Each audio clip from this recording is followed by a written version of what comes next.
Back in the 1980s, if you walked into your grandma's bathroom, you'd probably notice something strange. Little glass jars, metal tools, creams with labels that looked older than the house itself. And you might have wondered, did people really use this stuff? Well, they did. The 1950s were a time when beauty meant effort, routine, and a little bit of trust in whatever science promised back then. Some of these products worked, some didn't, and some would never survive today. Today we're counting down 10 weird beauty products from the 50s your grandma actually used. Let's start with one that sounds normal until you try it. Liquid face powder went on wet but dried stiff and matte. Women loved it because it stayed put all day, no matter how hot the kitchen got. It made skin look smooth and polished, perfect for church, shopping, or family photos. But by the end of the day, faces felt tight and dry. As softer foundations showed up later, this one quietly faded away. Cold cream wasn't just makeup remover, it was the answer to almost everything. Women used it to clean their faces, soften skin, and even massage wrinkles away. It felt rich and comforting, especially at night after a long day. Many women believed it kept them young. But over time, people noticed clogged pores and breakouts. By the 1980s, lighter cleansers took its place, though many grandmas never gave it up. Before mascara tubes, there was cake mascara. It came in a small box, hard and dry, like a bar of soap. You added water, rubbed the brush, and hoped it didn't smear everywhere. Applying it took patience and skill. One wrong move, and it was all over your face. When mascara tubes finally arrived, most women never looked back. Big curls were a big deal in the 1950s. Home perm machines promised salon curls without leaving the house. Women sat with heavy wires and hot rollers wrapped around their heads for hours. It smelled strange, felt uncomfortable, and sometimes burned hair. But curls meant confidence. As safer salon perms became popular, these machines disappeared from bathrooms for good. Makeup wasn't always quick or easy. That's why lash and brow dye kits became popular. Women dyed them at home so they wouldn't need mascara every day.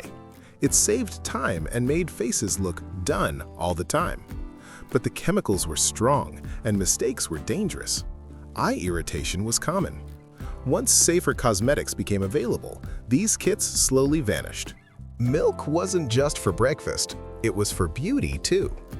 Many women believed milk softened skin and gave a healthy glow. It felt natural, clean, and wholesome. Ads showed perfect skin thanks to simple ingredients. The problem? Milk spoiled quickly and didn't do much for skin.